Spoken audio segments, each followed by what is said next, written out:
Kia ora mai tātou. Welcome everybody to our Rangahau speaker series today. Lovely day, it's the Friday end of the week. For those that don't know me, my name's Evadina Foley, I'm part of Te Manawa Hukura, and I'm going to hand over to Joni to do our karakia for our hui, and then it'll come back to me to begin our session. So welcome everybody, lovely to see everyone here today. Kia ora, kia hui, Joni. Kia ora, ahiahi Māori kia koutou katoa. Ka tīmata hau ki te karakia, manawa mai ia te rangiringa nei, manawa mai ia te papiraro nei, manawa mai ngā mākuru ki runga ki nei taura, ki runga ki nei tāngata. Kaupare atu ngā hau kino te wā, whanau te au kawa wako. Kia tau te aio nuku, kia tau te aio rangi, whanau te au. Kia piroto, whiti ai te ora, whiti ai te ora, ka ea ki runga, ka ea ki raro. Nau mai ngā hua te rā uhia mai rā te hā o te ora, ka whakamaua kia tīna. Tīna. Huie, tai. Kia ora anō kia tātou katoa, mō tēnei rā, mō tēnei ahiahi. Just a few house rules, but thank you, Joni, for our karakia to calm our waters as we start to begin this exciting presentation that's going to be coming very soon from Dr. Morehu McDonald. So, kei a koe te rangatira tēnei wā, a kanika mōhio mātou ki te whakamāramatanga o tō mahi, e pāna ki tō kaupapa Rangahau. Thank you so much, and kei a koe te wā. Kia ora Evadina, taino atu ki a koe e Joni, kai karake o tātou nei wānanga me ki mo tēnei rā. Koe anō, mai e tupua, mai e tawhito, e aha mai nā koe whē, e aha mai nā tua whakautunu ki tua whakaotirangi. Ko tō manawa e, ko tōku manawa e, tāne ka irihia whanau, hara mai te toki, haumi e, hui e, tae ki e.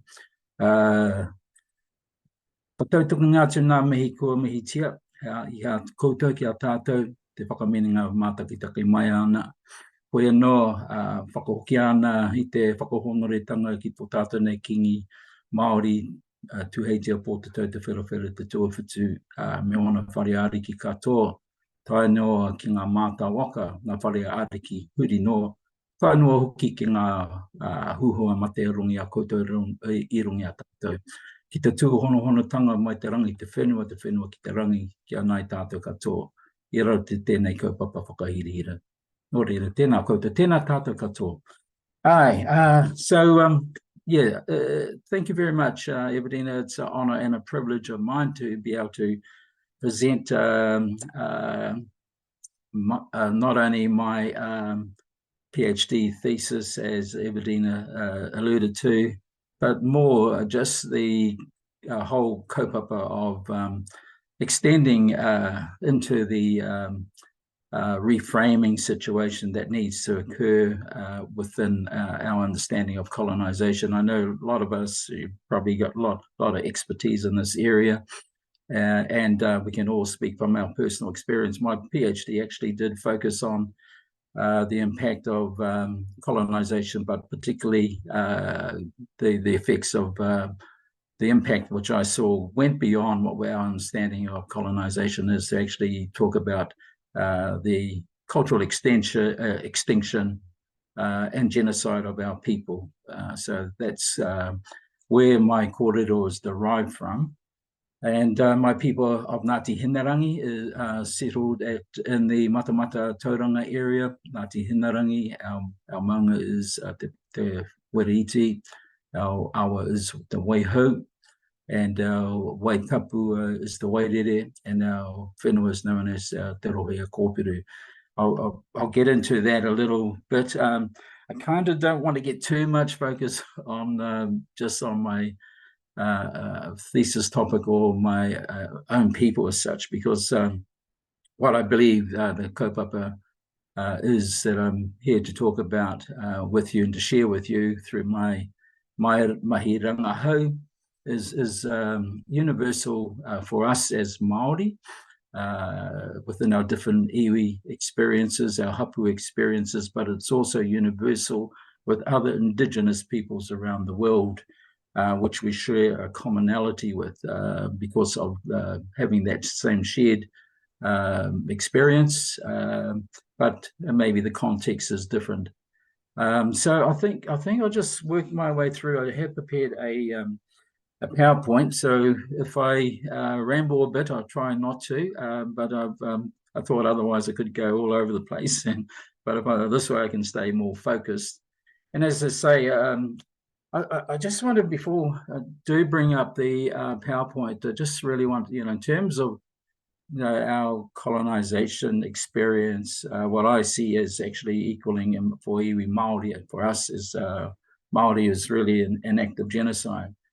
So the thing that I would ask ourselves, in this 21st century, to really try and imagine what it would have felt like for us is to be there in the 1860s period of time, some that occurred earlier, where our people faced the critical turning point in their history, coming into contact with the military forces of the British Army, of the whole sort of force of power brought by the English monarchy, the resources that they could call on. And so trying to think of ourselves in this modern situation, that this could never ever happen in our lifetime, for what our people went through in the mid-1860s with the land wars, if you like. But I'd just like for us to think of, we've got two examples going on right now, of wars that are going on. We're seeing it every day on the television in the Ukraine, and we know what that looks like. We can see the suffering that has been inflicted by that type of military invasion. And also we can see it in terms of what's happening currently in Gaza, in the Israel and Palestinian situation. So that's what I'm trying to ask you to think of when we talk about this. This is real. This is really a real issue. It's not something made up. It's not a conspiracy type of thing. It is based on factual information. And what I want to do is actually share those facts with you, because I believe what has happened is that we've been drawn into and kind of duped by the language of the invaders, if you like, the invader European population, Pākehā that came in and took over control of our lands. So the word itself, colonization, for me, is one of those words that actually deflects the real, true experience that our people went through, and our true understanding of where that has led to for us in this day and age, in the 21st century. As I said, that looking back, that happened in the 1860s. That's like 170 odd years, 150, 60 years ago. That has nothing to do with me, but we see that the flip side of that, as Indigenous populations right around the world, we share the same experience of having been devastated by the invasion of superior forces, and our peoples, being basically reduced to being slaves in our own country. And that literally did happen in other countries as well as here. So one of the things we have to really do is really understanding and not use the term colonization. We really have to look at the term and replace that, because that does not give a true understanding of the impact that our people suffered at the time in the mid-1860s with the land wars, right through to what we are continuing to experience today. So what I'm saying is not a political speech designed to point the finger, make racial slurs. This is a matter of facts. This is a matter of facts. This is a matter of evidence. If it went to the World Court, it could be, and it can be substantiated. As it can be substantiated, I'm talking about it in our situation within Aotearoa, New Zealand. For us as Māori, as Indigenous peoples, it can be substantiated in other similar cultures, such as our Australia, Aboriginal neighbours and Torres Strait neighbours, that these acts of genocide occurred. And then we can go further to Native American, Indian people in the United States of America, and then we can go to Canada. So those are the examples that we can look at to say that why we need to really reframe our understanding of the term colonization, because it conjures up some sort of image that that it was some sort of tea party, that there were no substantial consequences. But these, for us, I'm talking about us as Māori, and for some reason we seem to have arrived at this understanding, mainly because of where we avoid the use of the term genocide to explain our experience. And partly that's the reason for that is because we tend to equate genocide with the situation that happened in the Second World War with the Jewish people and other people, but mainly the Jewish people that were rounded up and put in concentration camps, and crimes against humanity committed, acts of genocide basically by the Nazi German people at that time. So because that's such a high level, that there was an obvious intent to wipe out the Jewish people in Europe and other places, it seems such a high bar that it needs to be a wiping out, a premeditated plan to exterminate a race of people, an ethnic group of people, because that's what it really happened. And when we get through it, we'll explain how that happened. But this all came out in terms of there was no word for genocide previous to the Nazi German experience with the Jewish Holocaust, as we know, as we understand.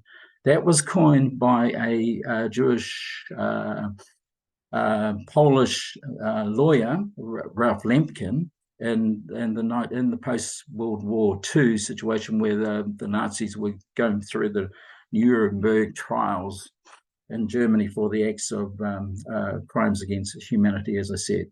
So the genocide came from the putting together. There was no term for genocide in a legal sense prior to that. So Ralph Lemkin, who is the architect of the whole concept of genocide and its accountability for these acts of crimes against humanity, coined the phrase from geno, the Greek word for a group of people, and side, meaning the killing of, which is the Latin phrase. The joining together of those terms gets genocide.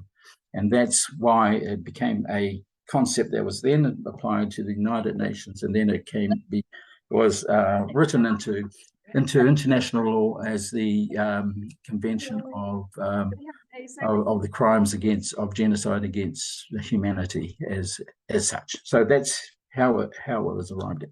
So working back from that point, yes, we have got this, and we did experience this when I think Tariana Turia dared to use the H word and drawing some sort of parallel with the Holocaust that took place for our people. And she was castigated in the media. How dare, she used that term? But that is the truth of it. These are the similarities where there is an intent to destroy people, a group of people, to take away, their freedom, their rights, their ability to enjoy their own culture, their way of life, to enjoy the country and lands that they were given by the virtue of their, thousands of years of occupation of that land. That is an act of genocide. Okay, so what I'm kind of pitching it for you as scholars, academic, educationalists, from a whole range of backgrounds. But when you use the term, you need to go deeper. You got to have a real proper understanding of it, so that you're not using the language of the invaders that have been imprinted into our thinking to minimize what has actually been, a devastating, disastrous, horrific impact for our people and other indigenous peoples around the world, as I've said. But I think also what we have to be careful of as academics is that we're seem to be in this sort of comfortable situation. We seem to buy into the argument, no, we didn't suffer as bad as other Indigenous populations. We weren't, exterminated or, rounded up and put into concentration camps or, lined up and shot in various other instances. But no, this did occur for our people. So we can't let ourselves be blinded by this, sort of whitewashing of our experience. But also, we are finding ourselves, I think, misaligning, not aligning ourselves with other Indigenous populations around the world who did experience clear-cut cases of genocide, such as the Australian, Aboriginal situation. Those acts are still going on, and they've just lost the voice representation that they should have by right. The fact that they have to have the majority white population actually vote, to actually be allowed to be given a voice, to represent a voice for their people, which we have ourselves. We have that right because we have political presence in Parliament, but we don't. We aren't aligning ourselves when we try and make ourselves out to be, we didn't, it wasn't as bad as for us as it was for other people. So we have got to use the language of, reframe rather, the language that the invaders have imprinted on us. They deflect with words like colonization. They deflect with words like alienation of our lands. They use assimilation, integration, all of those things. I don't know how long I've been going, but I haven't even started the PowerPoint. So I better get onto that, and then I'll sort of make some sense of probably what I'm trying to explain to you. So I'll just share my screen. Okay.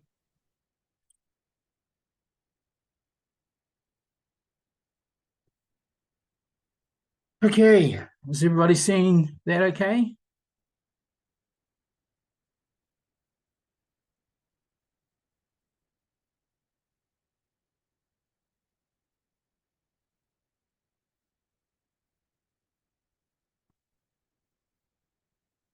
So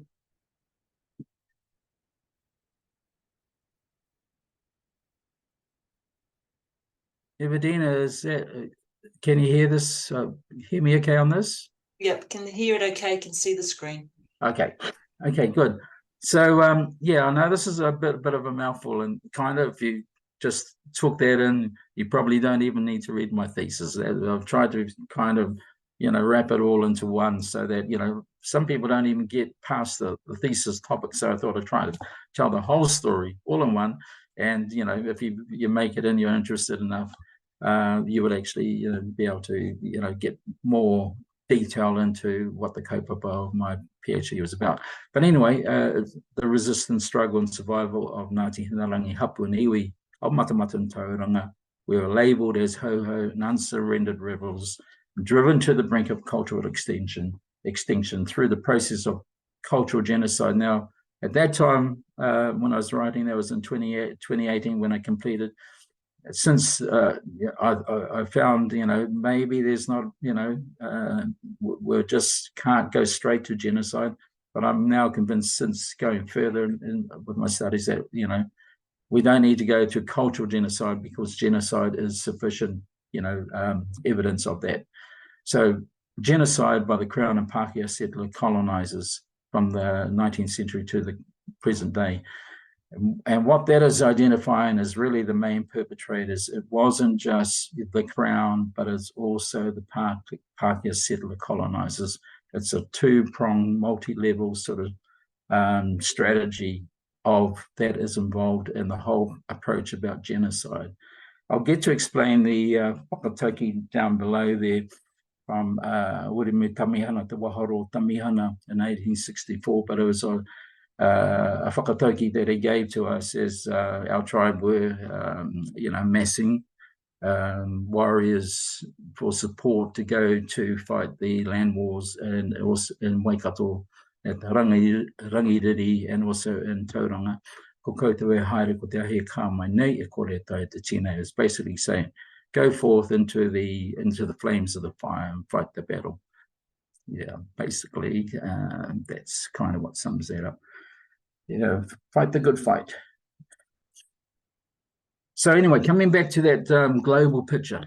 So at in 1914, this is what the world map looked like. And okay, it's I'm not going to try and speak to every colonial situation in every European empire and imperial sort of situation that developed, but to deal with our own, the French, the Portuguese, Spanish, they're all well known as part of the whole European ideology of going out and claiming territory, putting their flag on it, and then not only for obtaining the resources, the physical resources of the country, but also for dominating and enslaving the people, either as a workforce or to exterminate them entirely.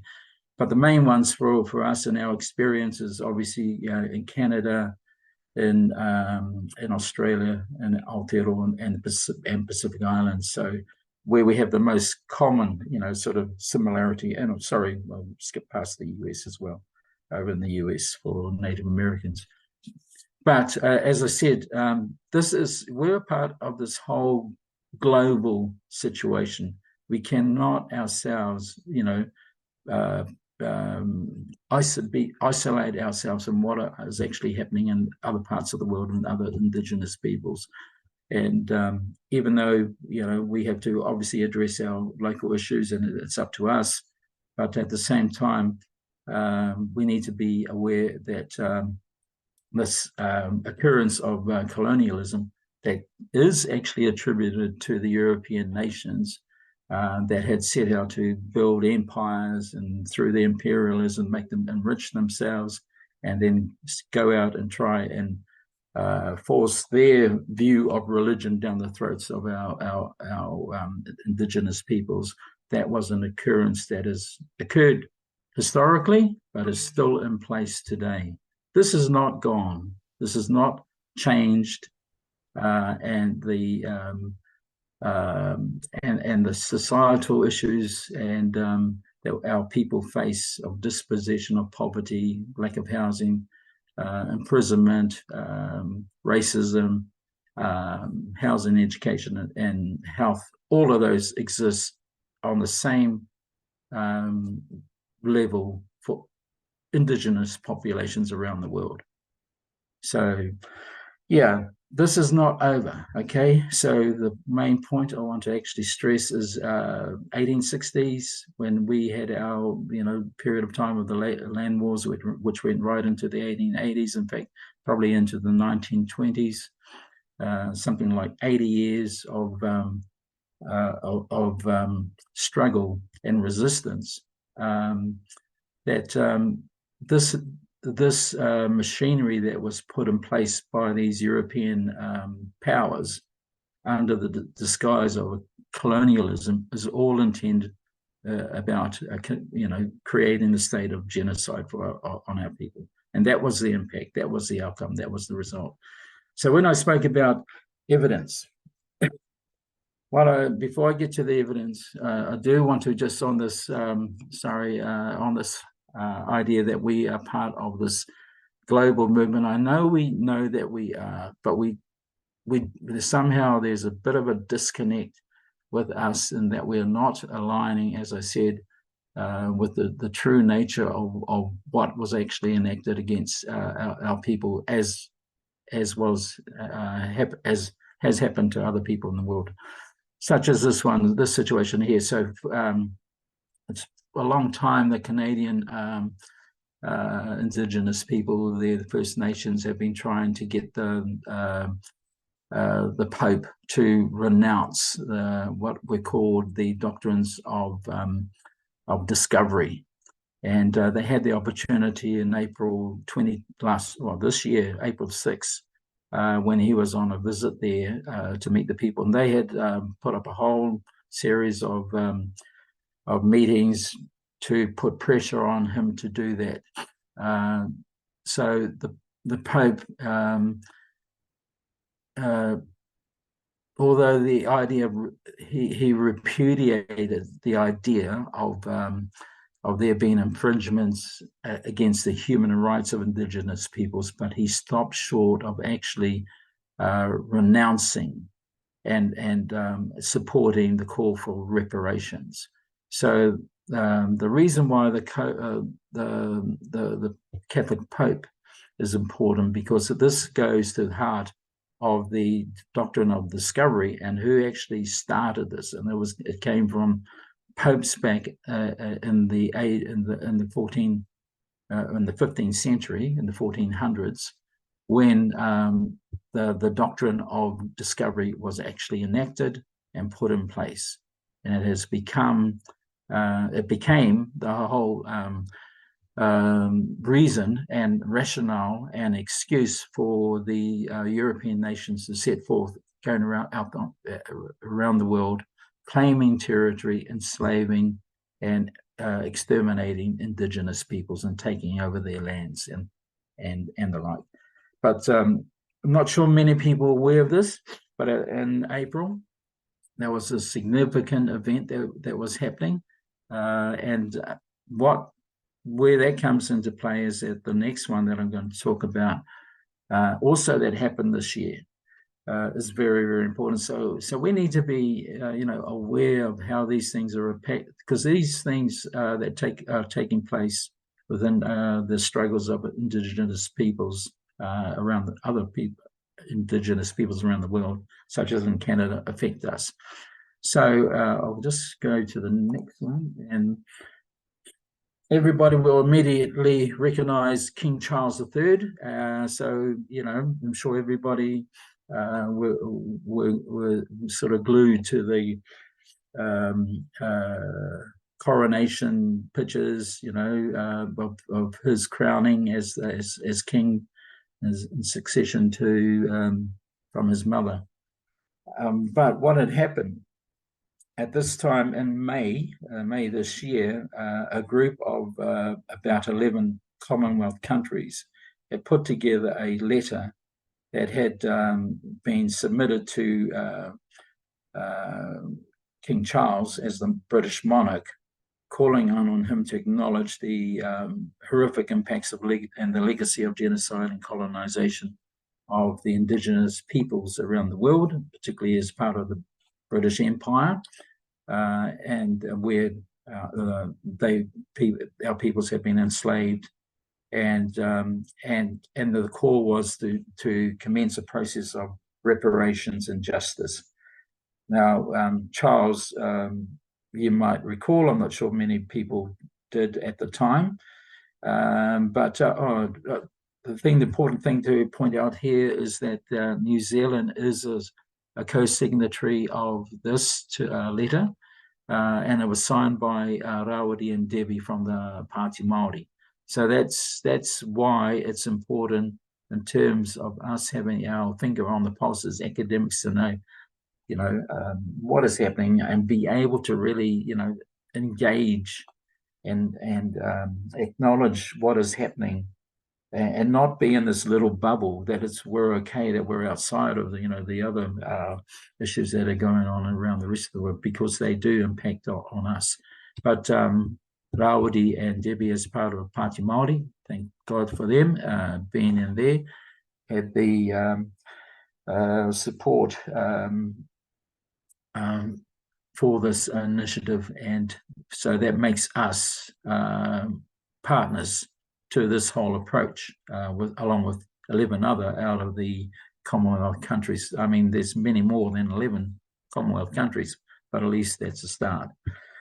And it's no surprise, because that King Charles would express remorse and not give a full-out apology, because that's actually an admission of guilt, isn't it? It's a admission of guilt, and therefore it leads to calls for reparations handing back of stolen, treasures right around the world, which is what they did.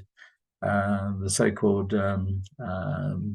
British and European explorers that went and raided the indigenous peoples, took their gold, and that's what it's become a feature of the whole period of the age of the discovery doctrine, because it was spoken of as being the age of discovery the age of discovery, of exploration and scientific discovery. So this was going sort of hand in hand.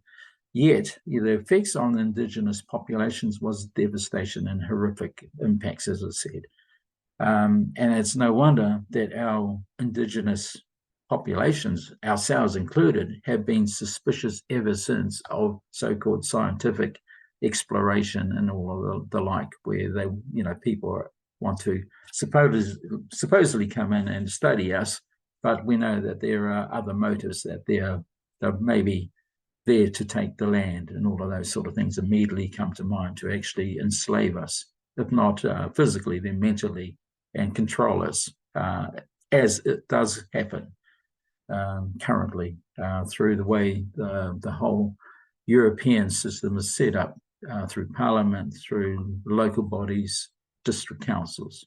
Everything is set up to control us as the mana whenua, the tangata whenua, the ahikaro of our lands, so that we cannot maintain the sovereignty of our people that we have had from the time of our tupuna, that through their discovery of our whenua and being the first occupiers and people of the land, that gave us the right to be sovereign people in our own right. So anyway, these two events took place this year. And sure, a lot was going on. We probably didn't realize, a lot of people, that this was really what was going, some of the undercurrents that were going on for King Charles at the time of his coronation. Anyway, but it does go hand in hand with leading us to, so, like it with anything, as academics, as kai Rangahau, how did this all begin? We've identified who the perpetrators are. That's the European nations. We've said how they've set out to go take so-called exploration of the world for so-called scientific discovery, but they really had the ulterior motive of claiming the resources and enslaving the people and exterminating the people as well that were there, the indigenous peoples, and taking their lands and putting their own people in their place to control the land for them and feeding them back to the so-called motherland. So it's become typified by for God, for gold. That whole sort of age has been typified as gold, God, and glory. That's what I was trying to say. Yeah, those are the three things they were out to. Not only get riches and gold, but also in the same process they wanted to spread the Christian faith, and that's what happened. That's why God is talked about in that sense, in the three G's, if you like: God, gold, and glory. Glory for their imperial nations and their self-worth amongst the other European nations. So effects for us is enslavement, just as Māori being captured, just as for Aboriginal and Native Americans. See the similarity straight away. Our situation of enslavement is exactly the same. So do not think that there's somehow this whole so-called colonial period, I call it the genocidal period, has been one of being like a walk in the park, or that there were minimal consequences. There was devastation. These were horrific people, just as you can see, it is horrific for the other Indigenous peoples, Aboriginal of Australia and Native Americans.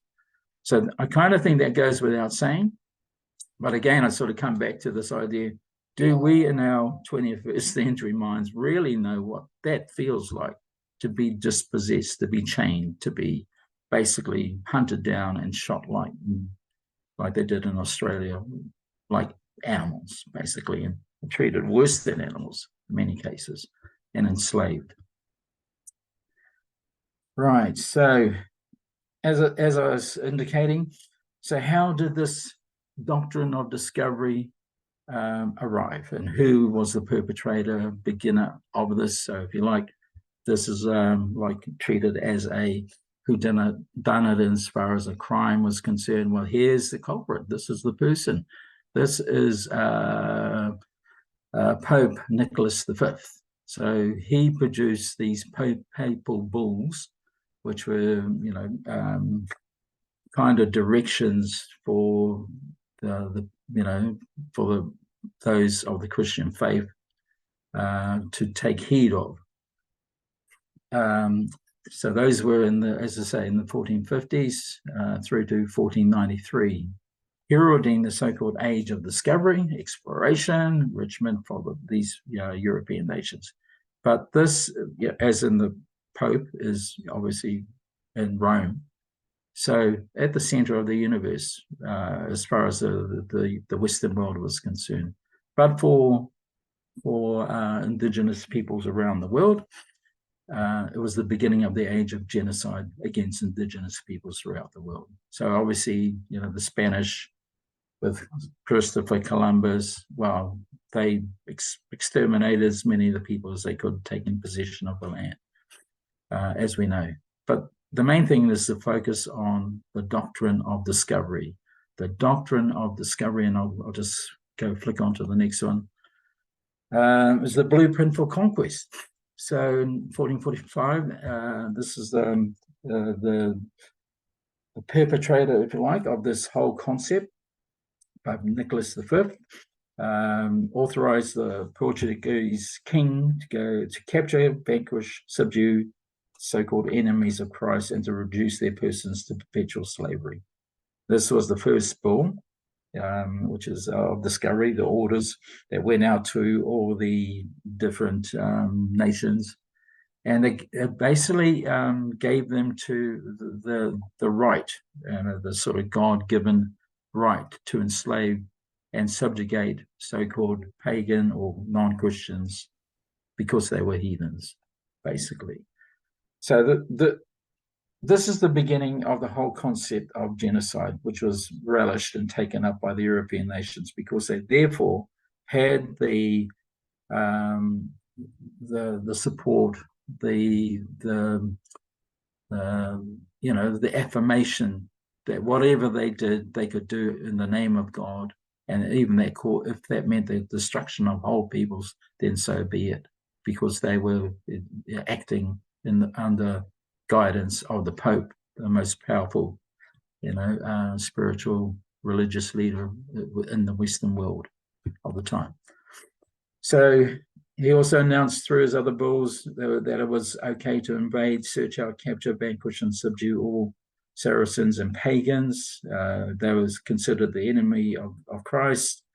That their positions or their treasures and could be taken from them and reduced to perpetual slavery, and they could sell and convert any of their properties and goods for profit amongst themselves. So this is the genesis, if you like, of the concept of genocide in the making, and from there, that, as I said, that spread out around the world. Our point of contact came in 1769, October the 8th, when Cook made his landing at Turanganui, just around Gisborne, in the Gisborne area. And obviously he had 3 voyages, basically. I think in his first 2 voyages, there were killings. There was of nine Maori in the wake of his first 2 voyages. So our experience with Pāhia and the so-called scientific exploration that he was on, he was trying to map the the movement of the sun and all of those, making scientific and looking at plant life and all of that, and they had biologists and other people on board with him. But again, so this was the contact for us. So our experience, our first experience, was the killings of 9 people on first of 2 voyages by Cook. And in the 250 years of commemoration of Cook that took place a few years back, the British government again expressed remorse, but did not go as far as to offer a formal apology for that event.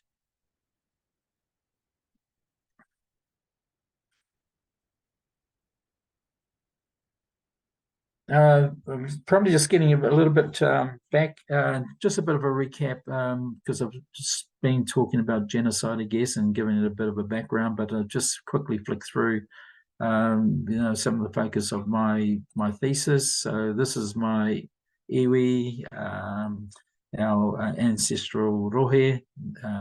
As you see, that's Tauranga Moana. This is the Matamata area. It's about 500,000 acres. Obviously, it was co-owned. It was all like many other iwi overlapping interests. These are our 4 marae. I'll just quickly flick through this.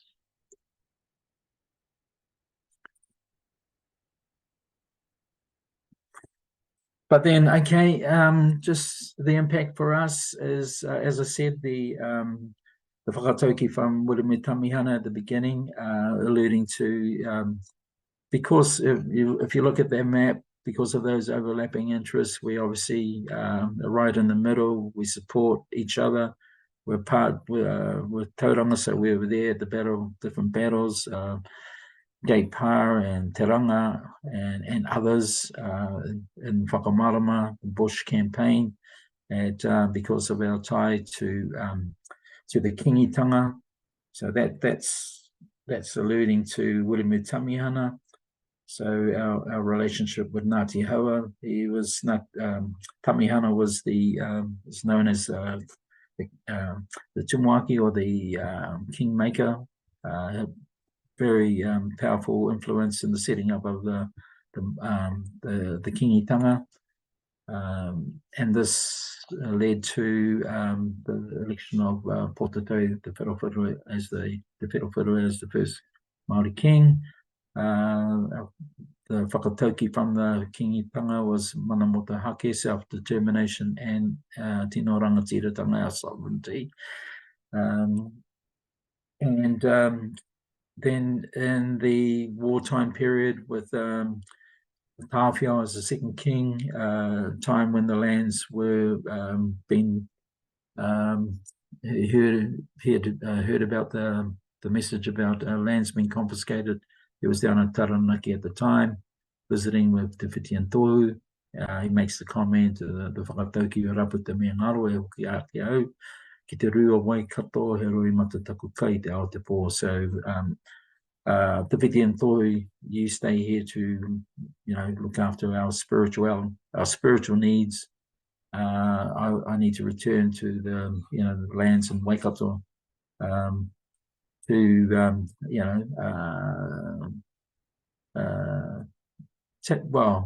live on the tears. My food will be the tears of, my tears, basically, and throughout, throughout his day and night, basically. Knowing the extent of the devastation of the loss of the lands, making reference to that. But so that this is very much ingrained to our whole psyche. We, we're a Paukai marae, we participated in these battles to defend our whenua. Yeah. My thesis question is, again, as I said, we're just, why and how did the Crown and Pākehā settlers, colonizers, carry out the genocide against our people? What forms of resistance and struggle for survival took place? And what were the enduring effects of our people being driven to the brink of extinction? How did the treaty settlement process, how has that redressed the loss of land, language, and identity and culture that we suffered as a result?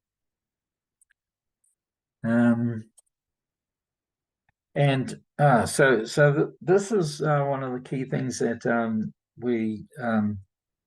I came to realize, is that we talk about the invasion of the settler population, the European population. This is a unique feature of the three other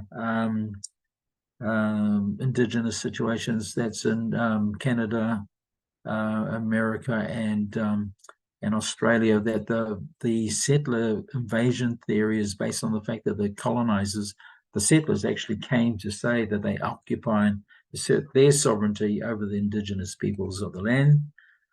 That seems obvious to us, but that colonial invasion is not a one-off event. It is a structure that persists going in terms of the ongoing elimination of Māori in our situation, from possessing any control and sovereignty over their lands, and that is done through military force, which is what happened to us. And then what is actually follows up is the colonizers are driven to eliminate the challenge by indigenous peoples by eliminating our stories and assert false narratives and structures of their settler belonging. So in other words, our story, the whole occupier, settler, colonizer story becomes predominant, and our stories, our pūrākau, our association with the whenua and our history gets minimized, in fact, to the extent where it becomes overtaken by the settlers. So we get the whole, we are here to stay, even though they are actually of English and Scottish or whatever descent. They control through the sovereignty of the government everything that occurs in the lives of our people. Basically, they have total control and domination over what happens to us, as with the parliamentary system and how it's applied in the local and council levels in the regions. So that's a very powerful structure that's put in place. And every time, as I say, we try to, if you come back to some of the areas of tension and opposition, like to the three waters concept, despite what people may say, that's all about trying to secure Māori inclusion in decision making at not only a parliamentary level, but also at a local level, at the district council and level. But there's total opposition to that, as we're seeing now. So for me, this is a signal that this whole elimination process of ourselves and asserting their settler invasion, the settler invader sort of narratives of belonging over us is an ongoing process. It is not finished. And we are the ones that need to, as academics, need to be able to look at what's happening in our current situation, related back to the historical, and give an answer to and direction for our people to really understand what is really happening. Because, if we're not doing that, we're not really analyzing the situations. Our people will get duped, and they will fall into taking on the hegemonic sort of kōrero thinking of the invaders.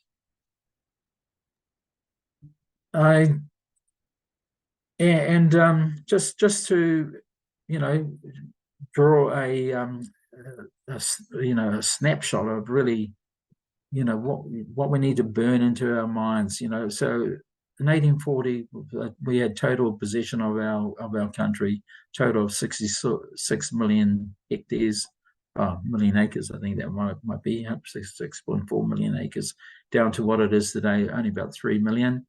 So just looking at the picture there, the loss of land speaks to itself straight away.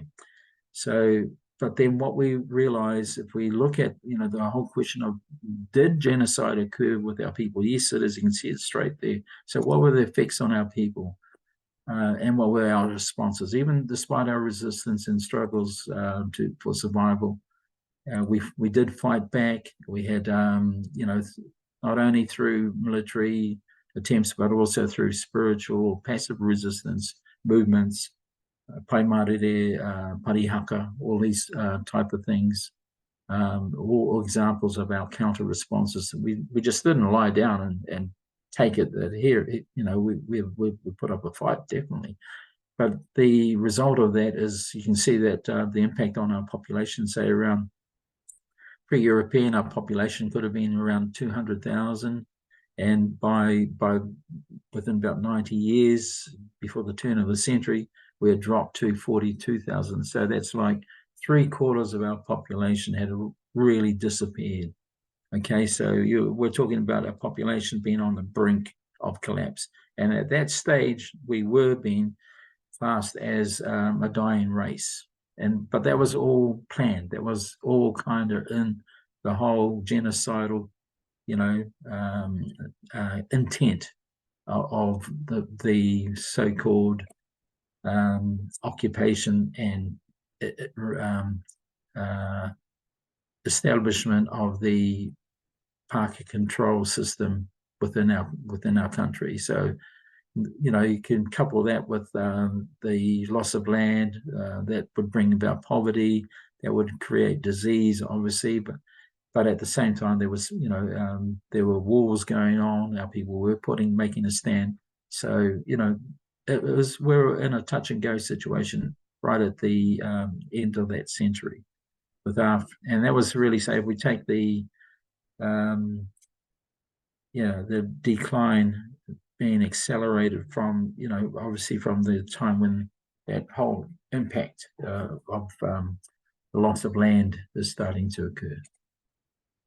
And then that's followed up by, you know, a whole stream of legislative violations against us and you know, land acts that were passed to actually take our land from us, steal the land from us. So again, we need to bear this in mind. This is a snapshot we need to remember, is that here's our population decline, virtually on the brink of extinction, within, say, from 1860s, you know, within about 40 years, 30 years, and loss of land, you know, up into the 1890s, and then 1910, you know, phenomenal loss of land for our people. So enslaved in our own, you know, turned into slaves in our own country virtually overnight. Right. So we start to see, as a result of our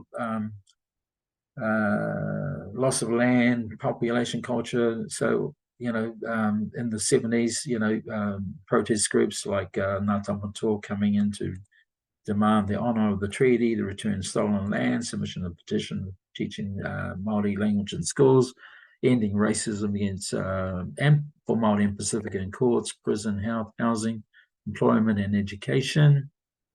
And that's kind of where things start to turn around for us. We then do start to get some wins on the board, but it's only by us actually, you know, making our stand and pushing through against that whole structure that had been set up to keep us down, and to create you know, a continuing situation where we're Māori, where our culture, language is being minimized to the point of extinction. Right, now, actually, I did skip past one.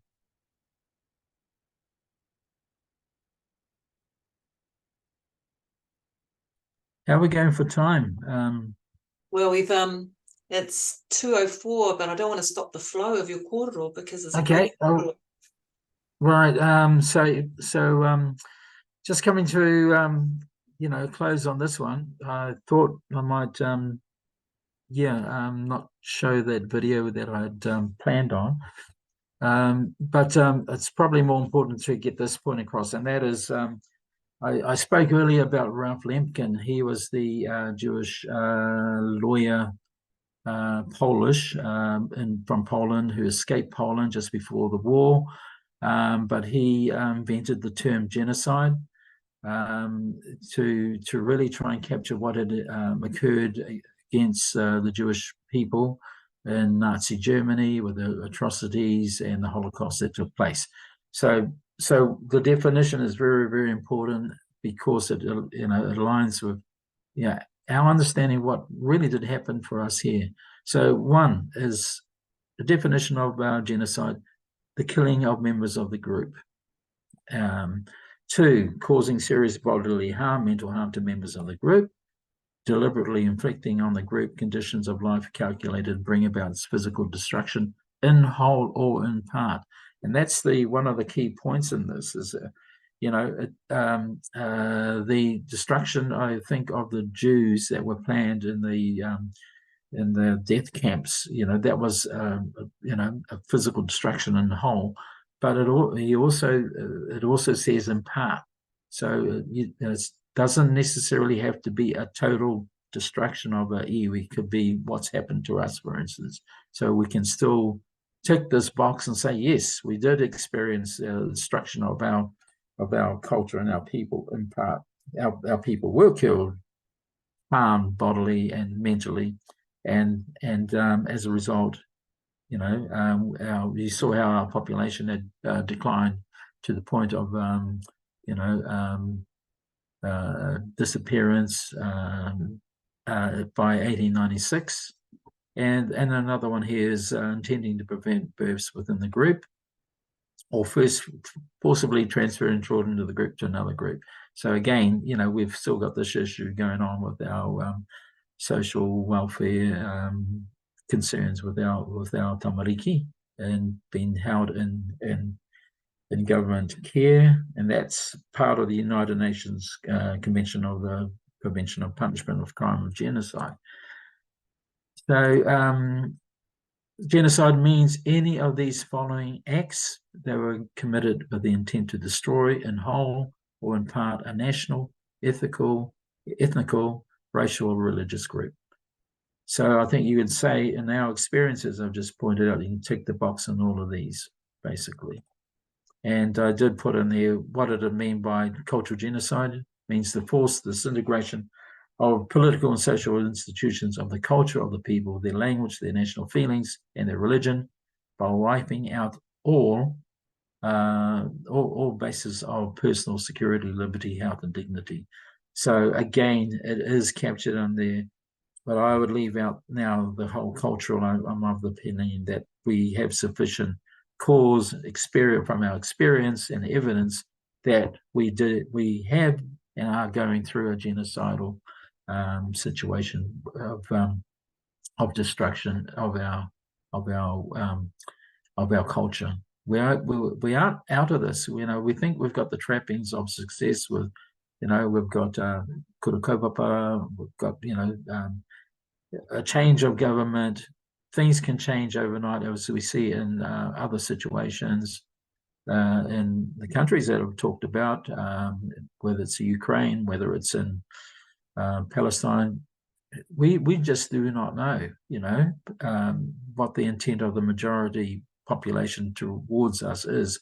But what we know is these are the conditions that we have already experienced, and we have enough to go on to hold the settler colonizers, invaders to account, which they have not yet been fully held to account for, basically. the treaty settlements a drop in the bucket. They do not really address the continuation of those social issues, and as I mentioned, that our people are continuing to experience. And it's only because of through us putting it squarely on the table and talking about, no, this is really what happened. It's not colonization. We're not here to talk about colonization. We're here to talk about the effects of the genocidal experience that we are in now and continuing to experience, and are likely to carry on experience into the future, unless we are, given more understanding and more control of our future, of our lives, basically. So, but I think the important thing is for us to be able to articulate it. And I'm looking at yourselves as the writers, the people who have the ability to articulate and explain things to our people that may appear too complex. They don't want to offend, Pākehā, or be this or whatever the reason. But that's not the point. The point is that these issues are still continuing for our people, and this is the reason, because we're not really saying it as it is. We're trying to, beat around the bush, whereas we say no. Our people have been decimated. We're still struggling to actually come to terms with this intergenerational trauma that we have experienced. This intergenerational trauma is only explained and understood by understanding that this was not colonization. This was genocide, an act of genocide against our people. And I'll probably leave it there. I had planned to show a group, but bit of a video, but it was really just a historical thing that I put together.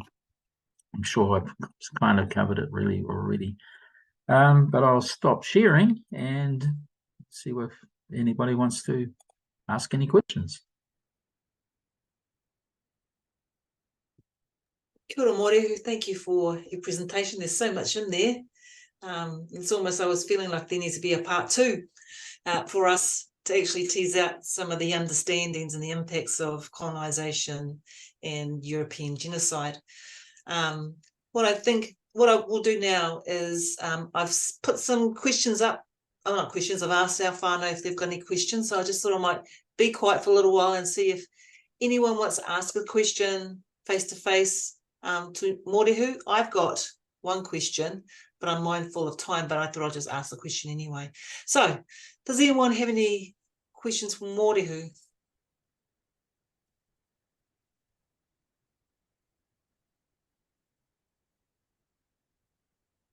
There's been, so some of the things that have popped up, Morehu, haven't been so much questions, but more that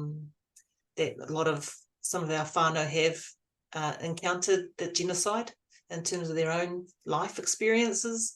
There was another comment around just the importance of connecting science and then looking at colonization and genocide in terms of Indigenous peoples, that whole concept that you've been working with in terms of mātauranga Māori and our knowledge.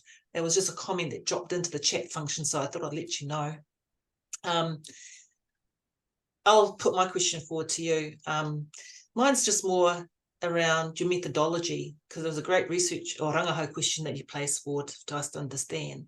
I think part of it also was when you attempted to answer your Rangahau question, what methodology did you use to apply for your, to write your PhD? Yeah, I can't really explain it in a short way, but it's the only way I can really describe it is, you've got to see this like it's like as I said, a whodunit crime. Who done this? Who started this? What? Who are the perpetrators? Why did they do it? What were the motives and all of this? So this is why I've actually, had to dig into all of this going back. So we've identified the who. We know why, because they were motivated by gold, God, and glory. So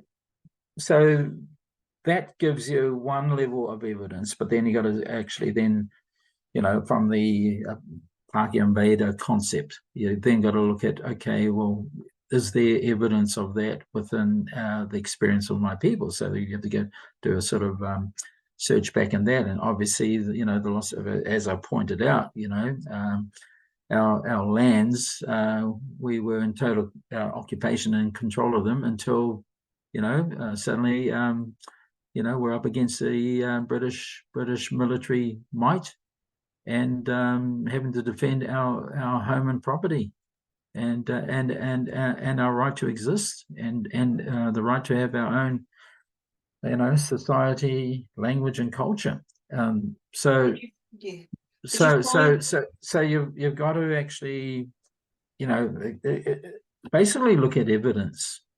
Yeah, it's cannot just be you know, decided on opinion. It's got to be, you know, based on it. So, you know, luckily, I guess Pākehās like to write about everything they've done. So it's a matter of really just getting in there and finding those things out. And they actually confess to their own crimes, because, you know, they provide the proof of it.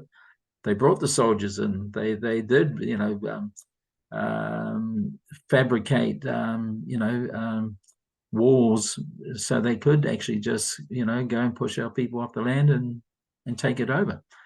So the proof is there. So you've got to have evidence, and I kind of worked on that basis because of my experience of going through treaty settlements and writing that.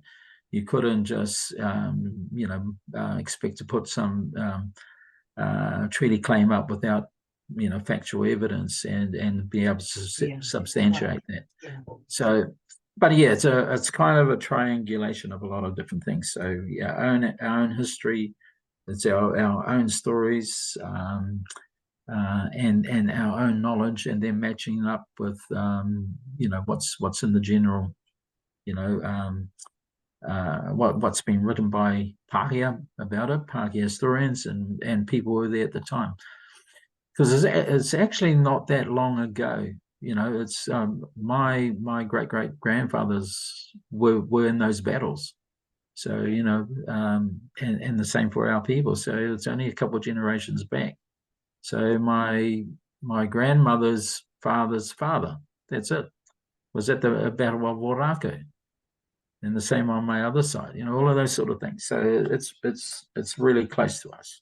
Oh no, ka pai. I think what you've done in that event, you've also answered my questions around what Māori and Indigenous writers have written in this area, and you've said by evidence, really, in relation to the treaty.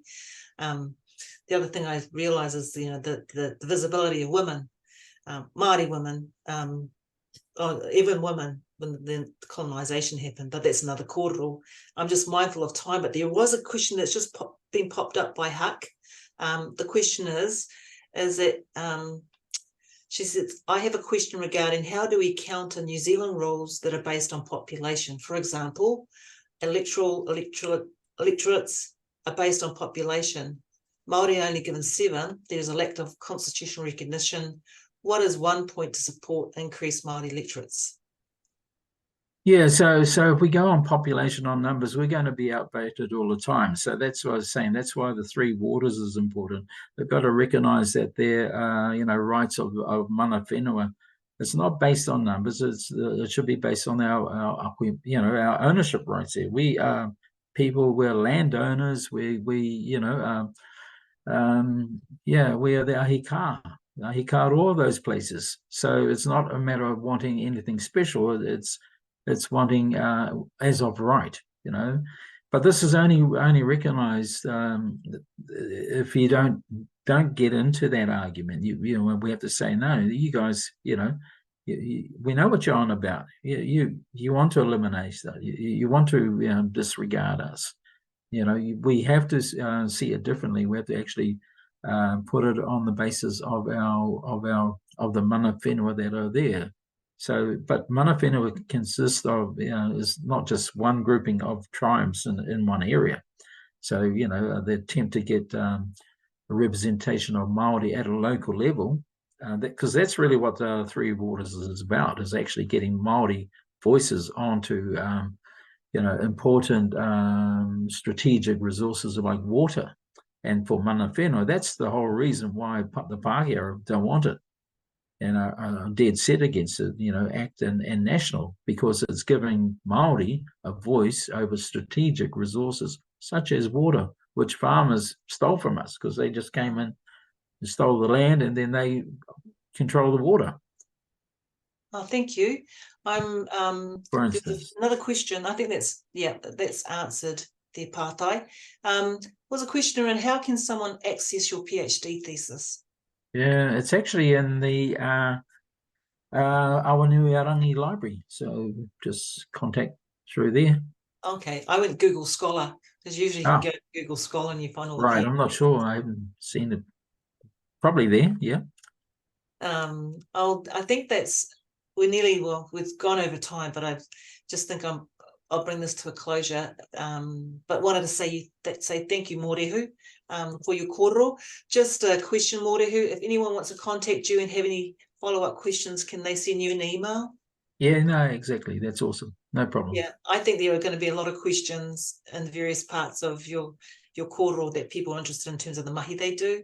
If they can ask questions via your email, that'd be great. Cool. So thank you so much, Morehu. Sorry for cutting you off. I didn't mean to.